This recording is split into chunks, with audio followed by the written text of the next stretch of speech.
The movie opens with a man named Bill who works for the CIA in London. He walks into a small shop and tells the woman at the counter that his wife came by the day before to pick up a black bag. After hearing that, she hands him the bag. Inside, Bill finds a large amount of cash along with a passport. After checking everything, he quietly leaves the shop and calls his wife Jill. During their conversation, Bill notices a suspicious man following him. Realizing he's being watched, he quickly hangs up and boards a nearby bus. Before the doors close, he secretly slips his phone into another passenger's pocket, then exits through the back door at the last second. The man chasing him ends up trapped on the bus, while Bill disappears into the crowd. After getting a safe distance away, Bill spots a motorcycle parked along the side of the road. He quietly steals it and heads toward his next destination. The scene then shifts to the CIA's London office, where the operations chief Wells is trying to track Bill down. His secretary Marta informs him that Bill has been off the grid for the last 20 minutes. Hearing this, Wells orders his team to monitor every CCTV camera in the city because he wants Bill located immediately. As the entire CIA team begins searching for him, Bill is seen moving through a subway station. Security cameras quickly spot him, allowing the agents to pick up his trail again. Marta also tells Wells that the bag full of cash Bill was carrying is now missing. Meanwhile, Bill realizes multiple people are following him. He quickly leaves the subway station and jumps into a taxi. The men chasing him immediately pass the cab's license plate number to a man named Xavier. Using the information from his team, Xavier begins tracking down the taxi driver to find Bill's location. At the same time, Bill tries to contact the CIA for help. Using the taxi driver's phone, but he sends a message to Marta saying, "They've surrounded me." As soon as Wells hears this, he orders his team to clear out a nearby cement factory and send the location directly to Bill. He knows they need to get to him before it's too late. The CIA quickly sends the address to the taxi driver's phone, and Bill tells the driver to head there immediately. But on the other side, Xavier hacks into the driver's phone and secretly changes the destination. Not long after, Bill realizes the driver is taking him the wrong way. Before he can react, they arrive at the fake location Xavier set up. Bill immediately tells the driver the address is wrong and orders him to turn around, but the driver insists the GPS says they're in the right place. While they're arguing, several armed men suddenly appear and open fire on the taxi. The driver is killed instantly, but Bill manages to escape into a nearby building. A brutal shootout follows as Bill fights off the attackers. Eventually, he runs out of bullets and realizes there may be no way out alive. In the next scene, Wells learns that Bill never made it to the cement factory. Realizing something went wrong, the CIA team starts searching for his location again. Meanwhile, Xavier has captured Bill. He's desperate to get information about a mysterious man known as the Dutchman, a secret that only Bill knows. Xavier brutally tortures him with electric shocks for hours, but Bill refuses to say a single word. Eventually, the CIA tracks Bill down using the taxi driver's phone signal, but by the time they arrive, Xavier is already gone. After examining Bill's body, the agents confirm that he's dead. The story then introduces Dr. Franks, a scientist working alone in his office. A CIA agent arrives and tells him they need to use his experimental memory transfer program. The agent explains that one of their operatives was killed just hours earlier, and the information inside his mind is too important to lose. Frank warns them that his program is still years away from being ready for human testing, but the agent says national security is at stake, and they only have 48 hours to recover the dead agent's memories. Frank finally agrees, but says he'll need all of his equipment and, more importantly, the right person to receive the memories. He already has someone in mind, though he doubts the CIA will approve of his choice. The next scene takes place inside one of the most dangerous prisons in America. The prison warden speaks with a CIA agent and explains that the man they came for is named Jericho Stewart. According to the warden, Jericho is extremely violent and has spent most of his life behind bars because he can't function in normal society. He doesn't understand the difference between right and wrong and shows no remorse for the people he's killed. After explaining Jericho's history, the warden leads the agents to his cell. Jericho barely speaks to them, but the CIA sedates him and takes him away anyway. Later, Dr. Franks prepares Jericho for the experimental procedure. He asks if Jericho has ever undergone surgery before. The question immediately makes him nervous. Frank calmly explains that he knows Jericho suffered a severe head injury as a child, one that permanently affected his brain. He reassures him that things will soon change, then injects him with another sedative. Meanwhile, Xavier appears on a live news interview. It's revealed that he's the owner of a powerful company in Spain. During the interview, the reporter confronts him about accusations of treason made by the Spanish government. Xavier responds by saying that if exposing corruption is considered treason, then he proudly accepts the label. He claims that politicians, police officers, and judges are all involved in the corruption and promises to expose every one of them to the world. Hearing this, the reporter asks if if he's trying to overthrow the Spanish government. Xavier responds by saying he doesn't just want to bring down the Spanish government, he wants to destroy every corrupt government in the world. He believes the system is broken and that only a complete reset will allow people to trust their leaders again. The CIA watches the interview closely and realizes Xavier is planning something massive, something that could destabilize entire governments. The story then cuts back to Jericho, who is brought safely to the operating room. Wells asks Dr. Frank's team how they plan to transfer Bill's memories into another human brain. One of the scientists explains that Bill's brain has been kept artificially alive long enough to preserve its neural activity. Their plan is to transfer those active neurons into Jericho's brain. Because of the childhood injury Jericho suffered, part of his frontal lobe never fully developed, making it possible to implant Bill's neural patterns there. Dr. Franks immediately begins the procedure, and against all odds, the experiment succeeds. When Jericho wakes up, he feels a sharp pain in his head. Wells approaches him and says, "You're Agent Bill now. Tell me everything you know about the Dutchman." The moment he hears the name, flashes of Bill's memories begin appearing in Jericho's mind. He sees the bag full of cash and realizes the CIA is searching for information connected to it. Even so, he refuses to say anything. Wells then asks about Bill's wife and daughter. Hearing that triggers even stronger memories. Jericho can clearly see Bill's family in his mind, almost as if the memories are his own. But despite everything, he looks at Wells and calmly says, "I don't remember anything." After hearing Jericho refuse to cooperate, Wells storms out in frustration. The next scene takes place inside CIA headquarters, where the team watches a video message from the Dutchman. In the recording, he warns them that he now controls the entire US military weapons system and can launch any weapon he wants at any time. He then gives the CIA an ultimatum. If they want him to hand over the program, they must provide him with $10 million and a US passport. The threat immediately puts the CIA on edge. A little later, the Dutchman is seen making a call from a public phone booth. He dials Bill's number, but instead of Bill answering, his wife Jill picks up. She tells him that Bill is dead. The Dutchman silently hangs up the phone. It's then revealed that Bill and the Dutchman had made a secret deal. After learning that the Dutchman had hacked into the US military control system using his program,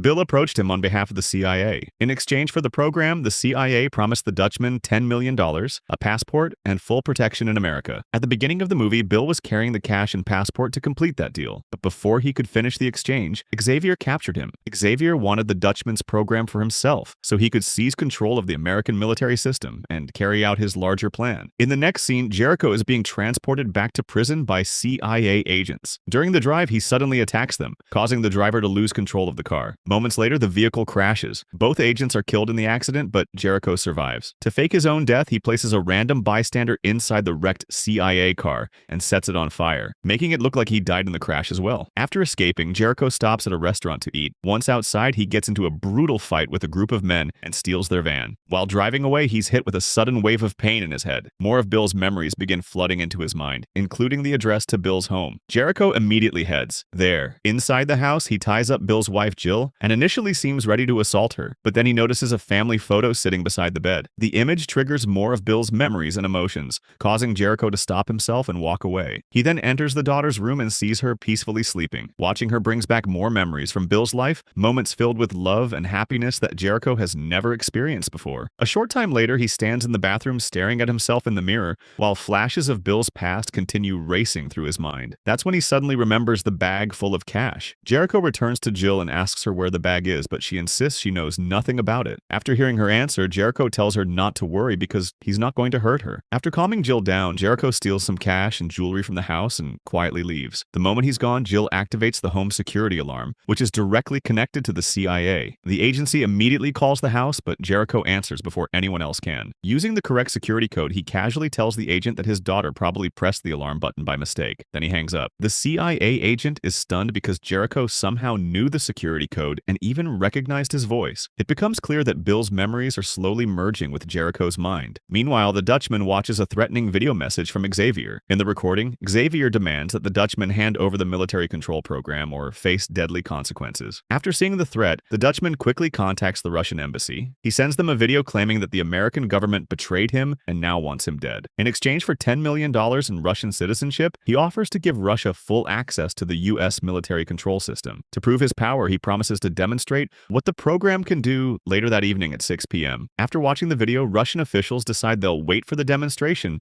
before making any deal with him. In the next scene, Marta informs Wells that the man who broke into Bill's house was actually Jericho. He faked his death to escape the CIA, and somehow he now remembers personal details from Bill's life. It becomes obvious that Bill's memories are fully taking root inside Jericho's mind. After hearing this, Wells immediately sends agents out to track him down. Meanwhile, Jericho sells the stolen jewelry and valuables from Bill's house to get some cash. While walking through the city, he suddenly experiences another flash of Bill's memories. This time, he sees the bag full of money hidden somewhere inside a library. Believing the memory is real, Jericho rushes to one of the city's largest libraries and starts searching for the bag, but he can't find it anywhere. While using one of the library computers, he logs into Bill's account and discovers Dr. Frank's contact information. The CIA quickly notices the activity and immediately calls Frank, warning him that Jericho is probably on his way and telling him not to hang up the phone. Before Frank can fully understand what's happening, Jericho suddenly appears in front of him. He complains about severe headaches and says Bill's memories are constantly flooding his mind. Concerned, Dr. Franks takes him to a pharmacy to get medication. While they're there, Frank notices something unusual. Jericho politely thanks the cashier after receiving his medicine, and even pays for it himself, behavior completely unlike the violent criminal he once was. At that moment, Frank realizes Jericho is slowly starting to absorb parts of Bill's personality, along with his memories. Frank then explains that he needs to run more tests because within 48 hours, Bill's memories could completely disappear from Jericho's brain. Hearing that Bill's memories may soon disappear,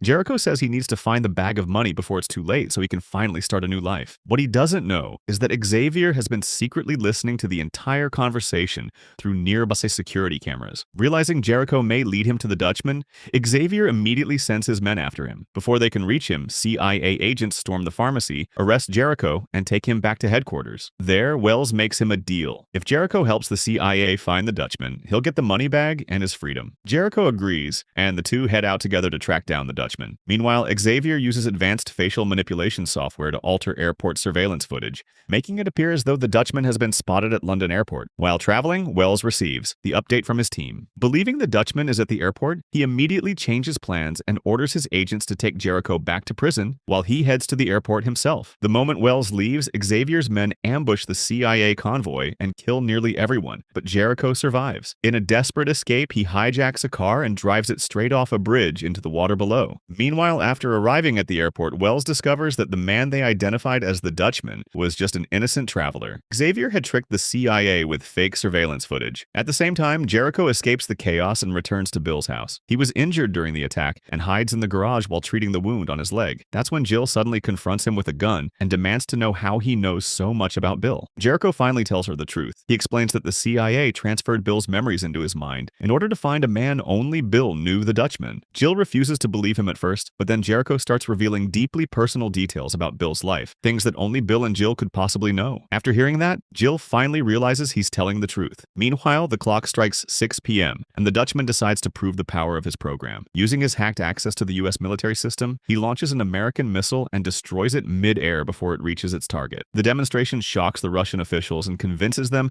that the Dutchman's technology could be incredibly valuable. They officially agree to his deal. Back at the house, Jill quietly asks Jericho if he can actually feel Bill inside his mind. Jericho looks at her and says that he remembers every detail of Bill's life and he knows Bill truly loved her more than anything. Hearing those words, Jill breaks down in tears. For the first time, she sees a part of Bill still living inside Jericho. She eventually allows him to stay at the house. The next morning, Jericho is drinking coffee with Jill when he notices the words University of London printed on her mug. He asks if she works there and she says yes. That instantly triggers another wave of Bill's memories. Jericho suddenly realizes that Bill hid the bag of money inside the university library. Without wasting time, he takes the library keys from Jill and heads there immediately. Back at the house, while Jill is helping her daughter get ready, Xavier's partner Elsa suddenly arrives and kidnaps them both. Meanwhile, Jericho reaches the library and finally finds the bag full of cash. But just as he's about to leave, Xavier appears in front of him. Before Jericho can react, Elsa shocks him with a stun device, knocking him unconscious. At the same time, Wells learns from his team that Russian agents have entered the city. He quickly realizes the Dutchman has made a deal with them and that they're trying to smuggle him out of the country. Wells orders his agents to follow the Russians, believing they'll eventually lead the CIA straight to the Dutchman. Soon, both the CIA and Russian agents converge near the same building. Xavier also arrives there using information he got from Jericho. Within moments, a violent gunfight erupts between the CIA and the Russian operatives, sending civilians running in panic. During the chaos, Elsa tells Xavier to get to the plane and prepare for takeoff while she captures the Dutchman and brings him to him personally. Elsa drags Jericho into the building and takes him deep inside an experimental lab. But once inside, Jericho manages to create a massive explosion using chemicals from the lab. In the chaos, he escapes Elsa and finally reaches the Dutchman. Jericho tells him that he intends to finish the deal Bill started, but first he needs one favor. He asks the Dutchman to modify the program's code. Without hesitation, the Dutchman makes the changes Jericho requested. But before they can leave, Elsa bursts into the room and shoots Jericho,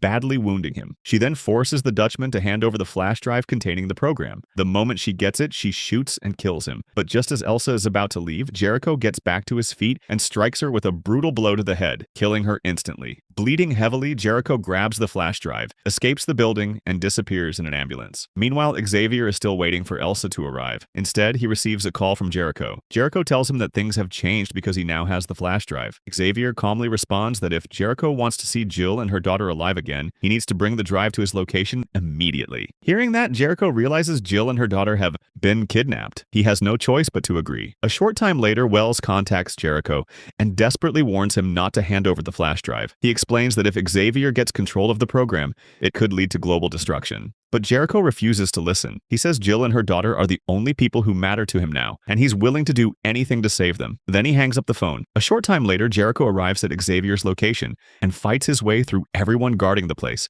killing them one by one. Eventually, he comes face to face with Xavier. Holding Jill and her daughter hostage, Xavier demands the flash drive and threatens to kill them if Jericho refuses. Without another word, Jericho tosses the flash drive into Xavier's plane. The moment Xavier gets what he wants, he releases Jill and her daughter. But before leaving, he shoots Jericho several times and leaves him badly wounded. Soon after, Wells arrives at the scene in an ambulance. But at the same moment, the CIA contacts him with terrifying news. Xavier has launched a missile, and it's only minutes away from striking their location. The agents urge Wells to evacuate immediately. Furious, Wells turns to Jericho and blames him for dooming everyone. But Jericho calmly tells him not to worry because he already fixed the problem. He reveals that before the Dutchman died, he secretly modified the program at Jericho's request. As a result, the first missile launched through the system would automatically target the person using it. Moments later, the missile comes speeding toward Jericho's location. At the very last second, it suddenly changes direction and locks onto Xavier's plane instead. The missile slams directly into the aircraft, causing a massive explosion that kills Xavier instantly. A few days later, Dr. Franks and Wells are standing together on a beach, discussing Jericho's condition. Frank explains that Bill's memories have mostly faded from Jericho's mind, and at the moment, he remembers almost nothing. However, Frank also believes that if Jericho reconnects with something emotionally important from Bill's life, those memories could return. And with them, the humanity Bill brought out in him. While they're talking, Jill and her daughter arrive at the beach. As Jericho sees them, something suddenly clicks in his mind. He quietly makes a small hand gesture, the same gesture Bill always used to tell his family, "I love you." The moment Jill recognizes it, everyone realizes Bill's memories have returned once again. Wells then turns to Dr. Franks and says he's no longer sending Jericho back to prison. Instead, Jericho will work for the CIA from now on. Hearing that, Dr. Franks smiles proudly, and with that, the movie comes to an end.